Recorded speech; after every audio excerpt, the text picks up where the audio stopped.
Question number 7, mister A ने एक house property बेचा है जिसका पूरा ट्रांजैक्शन यहाँ पे दिया हुआ है। तो असेसमेंट ईयर 2021 में उन्हें कितना कैपिटल गेन हुआ है इसका हमें कैलकुलेशन करना है। हाउस परचेस किया गया था 2004-05 में 9,04,000 में और सोल्ड किया है नवंबर 2019 में 60 लाख में। परचेस अनदर हाउस इन सितंबर 2019, दूसरा एक हाउस बेचने के बाद खरीदा गया है 30 लाख रुपए में।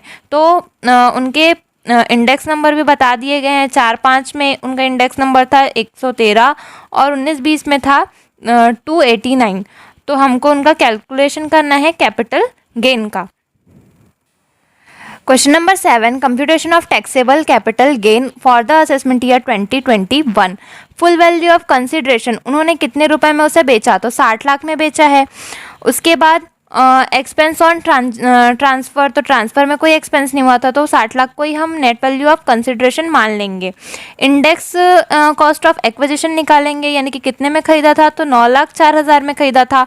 ट्रांसफ़र हुआ 19-20 में, तो उस टाइम पे उसका वैल्यू था 289 और ख़रीदे थे 4-5 में, तब का इंडेक्स है 113। तो 9,04,000 इंटू 289 डिवाइडेड बाय 113 करेंगे तो आ जाएगा 23,12,000। 60 लाख में से 23,12,000 माइनस करेंगे तो आ जाएगा 36,88,000 जो हमारा कैपिटल गेन होगा।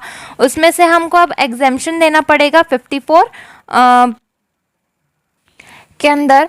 तो इसमें हम देखते हैं least of the following is exempt.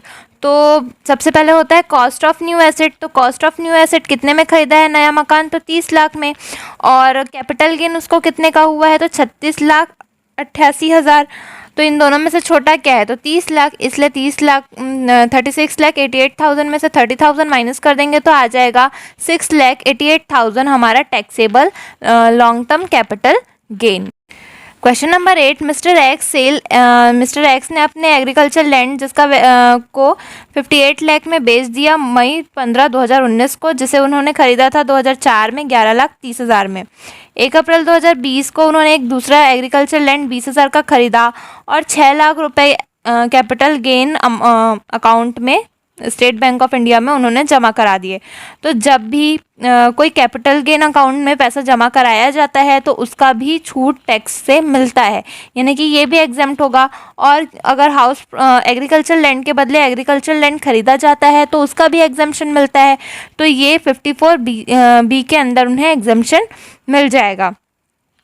फिर उन्होंने एक दूसरा एग्रीकल्चर लैंड खरीदा 5,50,000 का 30 अप्रैल 2021 को, और उसके लिए उन्होंने स्टेट बैंक ऑफ इंडिया में जो 6 लाख रुपए जमा कराए थे उसमें से कुछ पैसे विड्रॉ कर लिए।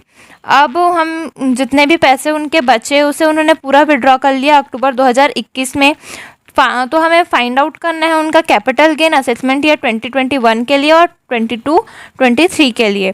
और इंडेक्स नंबर बता दिए है, 2004-05 का इंडेक्स नंबर है 113 और 19 और 20 का है 289। तो इसका कैलकुलेशन होगा computation of taxable capital gain for the assessment year 2020। Full value of consideration, खरीदा कितने में, टोटल उन्होंने बेचा कितने में, तो 58 लाख में। कोई ट्रांसफ़र का एक्सपेंस तो था नहीं, तो यही हमारा नेट वैल्यू ऑफ कंसिडरेशन हो जाएगा।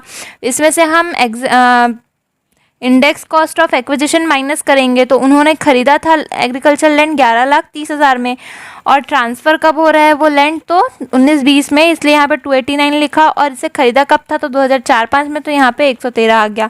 तो 11,30,000 इंटू 289 डिवाइडेड बाय 113 करेंगे तो आ जाएगा यहाँ पे 28,90,000।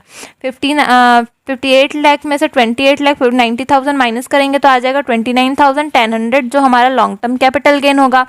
अब क्योंकि उन्होंने नया कैपिटल गेन खरीदा है, इसलिए मतलब नया एग्रीकल्चर लैंड खरीदा है, इसलिए उन्हें एग्जेम्पशन मिलेगा।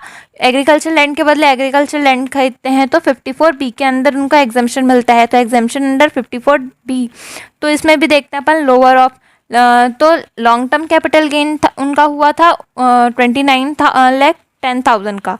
और कॉस्ट ऑफ न्यू एसेट, उन्होंने 20 लाख रुपए का नया एग्रीकल्चर लैंड खरीद लिया और 6 लाख रुपए स्टेट बैंक में जमा करा दिए, तो टोटल यहाँ पे हुआ 26 लाख रुपए, क्योंकि स्टेट बैंक में भी जमा अगर कैपिटल गेन अकाउंट में जमा कराया जाता है तो उसका भी छूट मिलता है, इसलिए यहाँ पे 26 लाख लिया।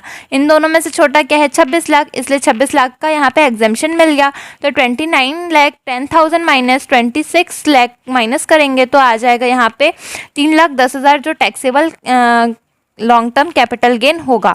अब इसके बाद क्योंकि असेसमेंट ईयर 2021 के लिए बन गया और उसके बाद बोला था 2022 के लिए भी बनाने के लिए, तो लॉन्ग टर्म कैपिटल गेन हमको कितने का, हमने कितना जमा किया था बैंक में? 6 लाख रुपए, जिसमें से हमने विड्रॉ कर लिए 5,50,000, तो यहाँ पे बचा कितना? 50,000 बस। तो वही taxable long term capital gain हमारा हो जाएगा 50 लाख का।